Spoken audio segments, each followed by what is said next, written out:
Hi guys, welcome to today's video. In today's video, we'll do a scenario in which in 2020 a civil war broke out in the US based on the elections.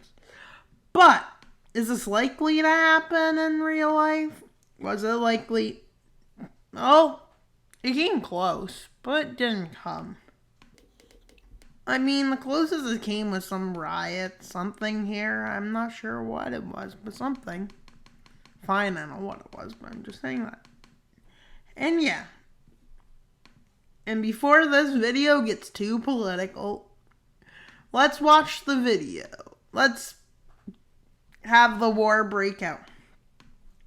With Texas using its 120 guns per 100 people to its advantage. I don't even know if that's the case. But in the US, isn't there like 120 guns for 100 people? What is going on? And let's see how the Democrats, Alaska and Hawaii is basically just setting it out. With Utah being roasted.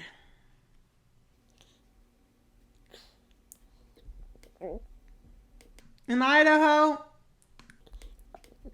gets people in this region for somehow to rise up for them. I don't know why. Minnesota gets invaded. Georgia just gets cakewalked.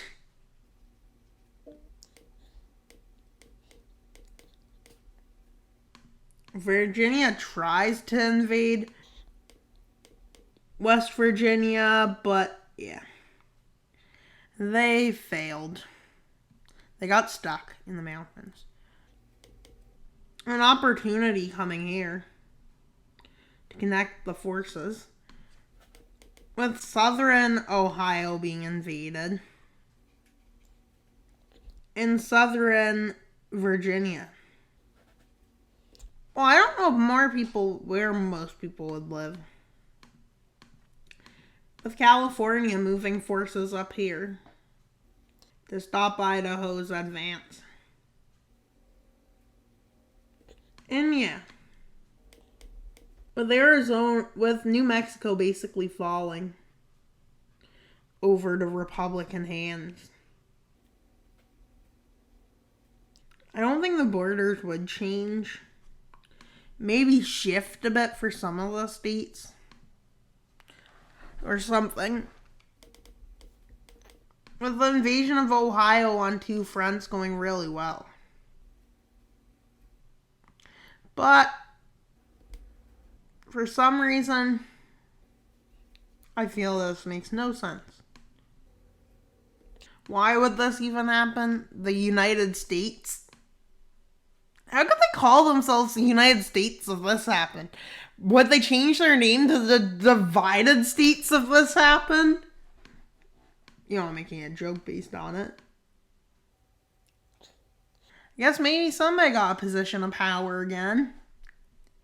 What are they using as their capital? Miami?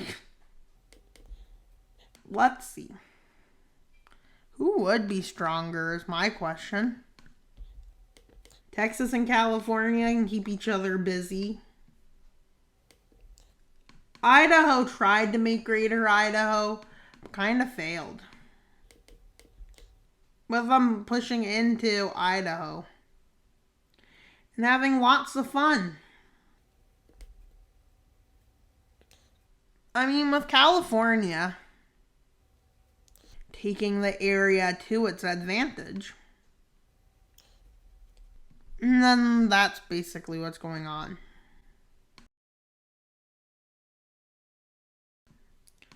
But a lot of Democratic areas, not Democratic, there's all Democratic.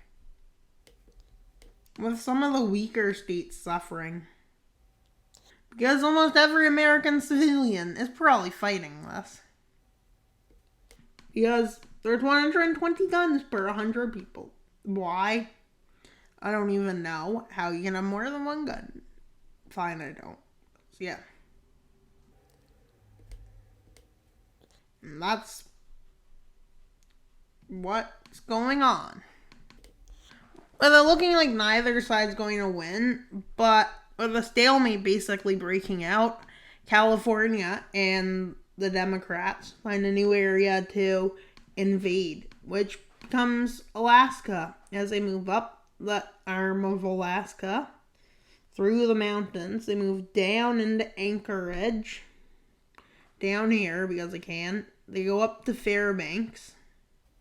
Area falls because they followed the highway. With Alaska being forced to capitulate, which means more forces can come down here. With Texas breaking through the front line.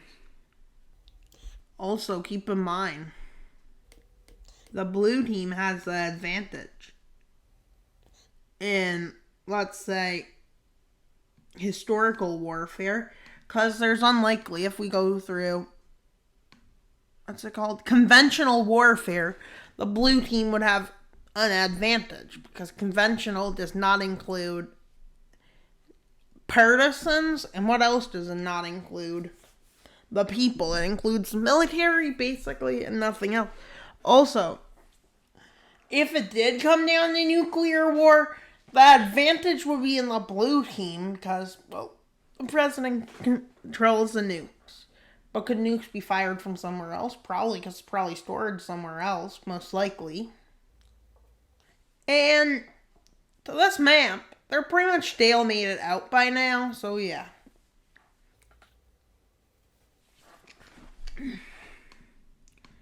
Idaho manages to collapse now, with California sending some forces to hold off Texas's offensives, with them flanking the Texan forces.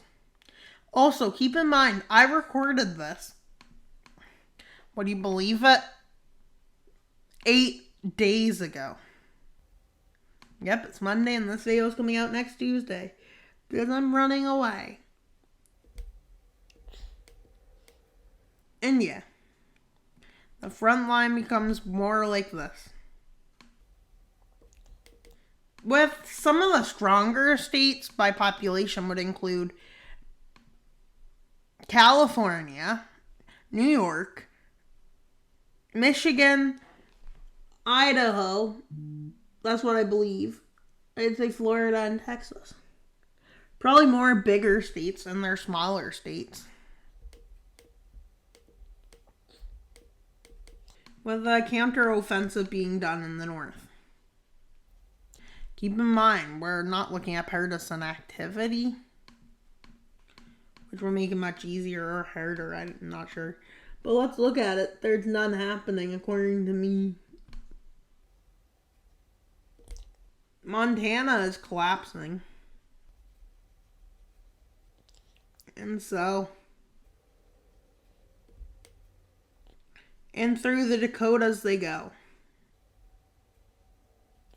And yeah. And they move through North Dakota as South Dakota is invaded and falls. Let's see, will I get the comment like I did in the last video where there's an American Civil War? That said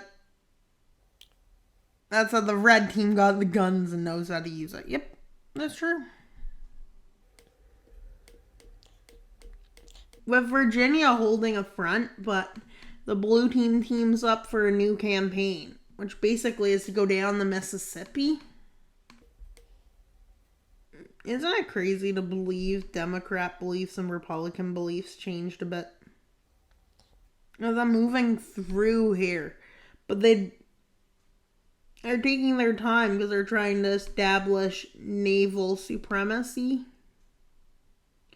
As they move down the Mississippi, the area on their mind is easier to invade is the east area, with forces making a spearhead to try and liberate Georgia.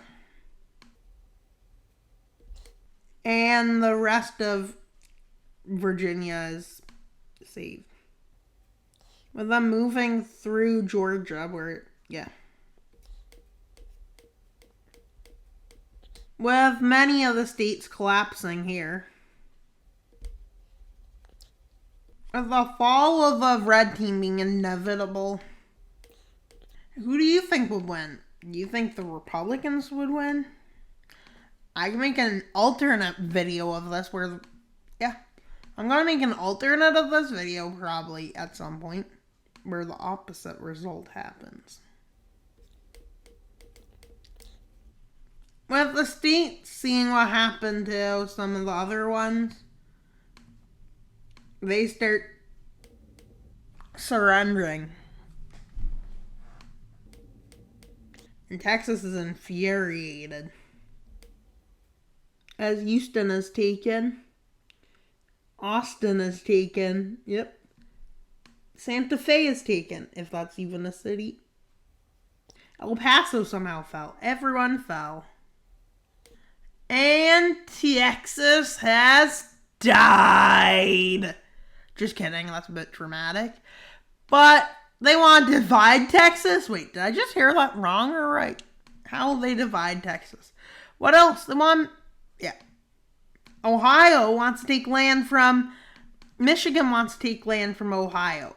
Now, somehow, this treaty needs to work so it keeps it equal, but... Yeah. And maybe, with Texas falling apart, Cascadia will form.